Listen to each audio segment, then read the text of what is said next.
आज फिक्र की शुरुआत करते हैं अफगानिस्तान से, जो भारत का सबसे करीबी मुल्क है, लेकिन आज हिंदुस्तान की सबसे बड़ी फिक्र बन गया है। भारत अपने दोस्त देश के जो फिक्र पहले से जताता रहा है, वो गंभीर होकर सामने देखने लगी है। और इसी सिलसिले में हम आपको बताना चाहेंगे कि कल एनएसए लेवल की जो बैठक होने वाली है, उसमें सबसे बड़ा सवाल खड़ा ये होता है कि कैसे इस एनएसए लेवल की बैठक के अंदर चीन ने आने से मना कर दिया है, पाकिस्तान ने आने से मना कर दिया है। भारत आम अफगानियों के लिए ही आगे बढ़कर पहल कर रहा है। भारत ने इसकी शुरुआत दिल्ली डायलॉग से की है। अफगानिस्तान संकट पर चर्चा के लिए भारत के बुलावे पर ईरान, किर्गिस्तान, कजाकिस्तान और ताजिकिस्तान, तुर्किस्तान, उज्बेकिस्तान समेत 7 देशों के राष्ट्रीय सुरक्षा सलाहकार कल से दिल्ली में 2 दिनों तक मंथन करेंगे। 10-11 नवंबर को हो रही इस मीटिंग की अध्यक्षता भारत के राष्ट्रीय सुरक्षा सलाहकार अजीत डोभाल करेंगे। इस दौरान भारत के एनएसए अजीत डोभाल सभी देशों के साथ द्विपक्षीय वार्ता भी करेंगे। एनएसए स्तर की मीटिंग हो रही है में भाग लेने के अलावा इन सभी देशों के एनएसए प्रधानमंत्री मोदी से भी मिलेंगे। हालांकि अफगानिस्तान के मसले पर भारत में हो रही दिल्ली डायलॉग में पाकिस्तान और पाकिस्तान का सदाबहार दोस्त चीन शामिल नहीं होगा। पाकिस्तान और चीन, जो लगातार खुद को अफगानिस्तान का रहनुमा बताते रहे हैं, अब उनकी मंशा दुनिया के सामने आ गई है। तस्वीर साफ है कि अफगानिस्तान का भला कौन चाहता है। हालांकि इस दौरान रूस लगातार भारत के साथ खड़ा है। अफगानिस्तान में तालिबानी कब्जे के बाद ही प्रधानमंत्री नरेंद्र मोदी और रूस के राष्ट्रपति व्लादिमीर पुतिन ने फोन पर लंबी चर्चा की थी। राष्ट्रपति पुतिन ने अपने एनएसए को विशेष तौर पर भारत भेजा था। अब रूस के एनएसए एक बार फिर दिल्ली में अफगानिस्तान के हालात पर होने वाली बैठक में हिस्सा ले रहे हैं। यहां एक बात समझने की जरूरत है। भारत अफगानिस्तान के पुनर्निर्माण में अहम भूमिका निभाता रहा है। पिछले 2 दशक में भारत ने अफगानिस्तान पर $3 अरब से ज्यादा खर्च किए हैं। अफगानिस्तान के आम लोगों की सुविधा के लिए शुरू की गई परियोजनाओं से तालिबान भी प्रभावित है। अफगानिस्तान को लेकर भारत की चिंताओं को इसी बात से समझा जा सकता है कि भारत ने उस हर फोरम पर अपनी मौजूदगी दर्ज कराई है जहां अफगानिस्तान को लेकर चर्चा होती है, वो चाहे G20 हो और ब्रिक्स जैसे सम्मेलन हो या फिर द्विपक्षीय बातचीत। तालिबान राज कायम होने के बाद से ही भारत अफगानिस्तान के भविष्य की चिंता में अलग अलग मोर्चों पर पहल कर रहा है। अब इसी क्रम में दिल्ली में 8 देशों की बैठक बुलाई गई है, जिसमें अफगानिस्तान के संकट से निपटने के लिए रणनीति बनेगी और भारत इसकी अगुवाई करेगा। कैसे, इस रिपोर्ट में देखें।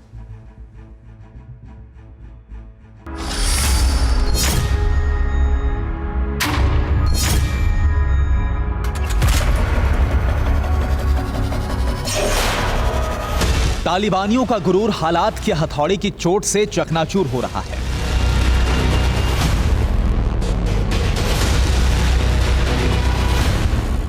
बंदूक के बल पर सत्ता हासिल करने में कामयाबी जरूर मिली, लेकिन अब सवाल है कि अफगानिस्तान की जनता का पेट क्या बुलेट और बम से भरेगा।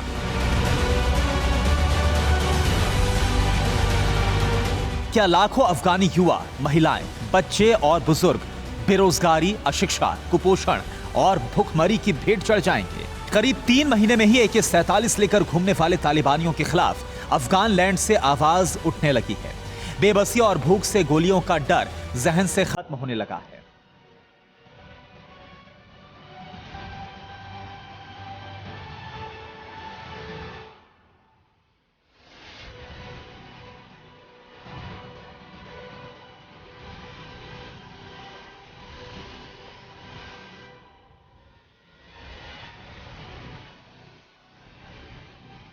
सत्ता की कुर्सी पर बैठे तालिबानी खुद को बेबस महसूस कर रहे हैं और सड़कों पर खून भी बहा रहे हैं। हर दिन अफगानिस्तान का वर्तमान और भविष्य अंधी सुरंग में समाता जा रहा है। ऐसे में अफगानियों का दर्द और पठानलैंड से पैदा हुआ खतरा हिंदुस्तान के लिए बड़ी फिक्र है। इस संकट से निपटना चुनौतीपूर्ण है, लिहाजा भारत अफगानिस्तान संकट पर दिल्ली डायलॉग के जरिए रास्ता निकालने की पहल कर रहा है।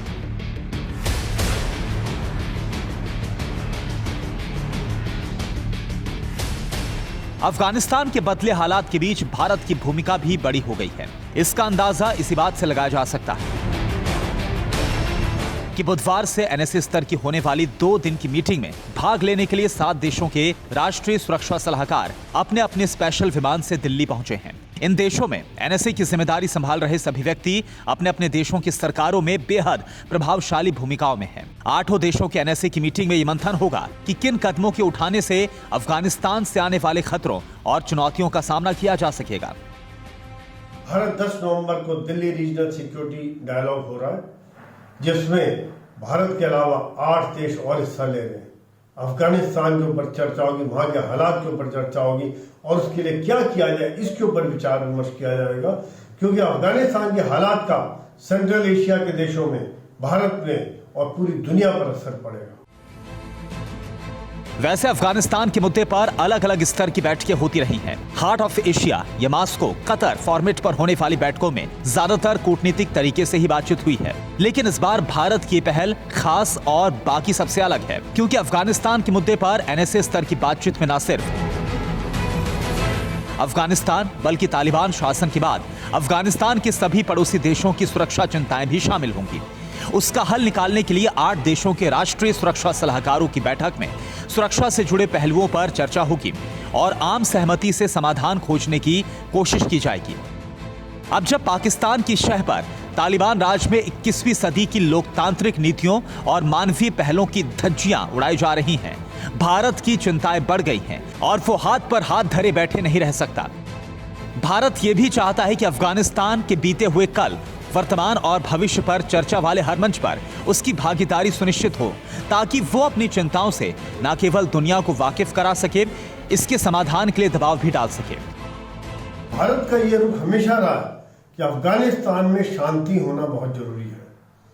वहां पर जो सरकार है वो डेमोक्रेटिक प्रोसेस से रहे, वहां पर जो सरकार है वो लोगों के लिए काम करे, वहां पर जो सरकार आए वो आतंकवाद को बढ़ावा ना दे, क्योंकि इससे जो इस इलाके में भारत और जो Russia, Tajikistan, Turkmenistan, Kyrgyzstan, Kazakhstan और जो उधर के देश हैं, सेंट्रल एशिया कंट्री हैं, वहां की शांति को भी बहुत बड़ा खतरा है। अफगानिस्तान पर भारत की फिक्र की एक बड़ी वजह पाकिस्तान भी है। अफगानिस्तान से आने वाले खतरे को लेकर मध्य एशियाई देशों का भी मानना है कि पाकिस्तान अफगानिस्तान की सभी समस्याओं की जड़ है।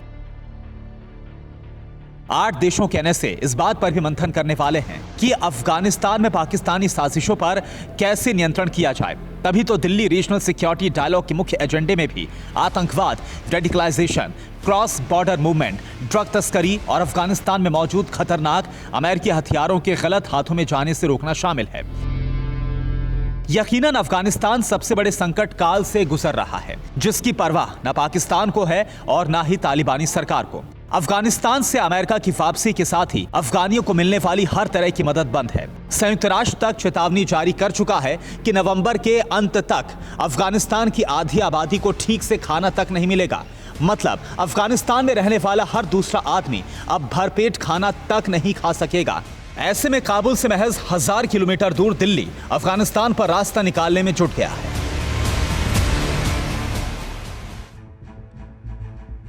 परवाह देश की, सोमवार से शुक्रवार रात 10 बजे TV9 भारतवर्ष पर।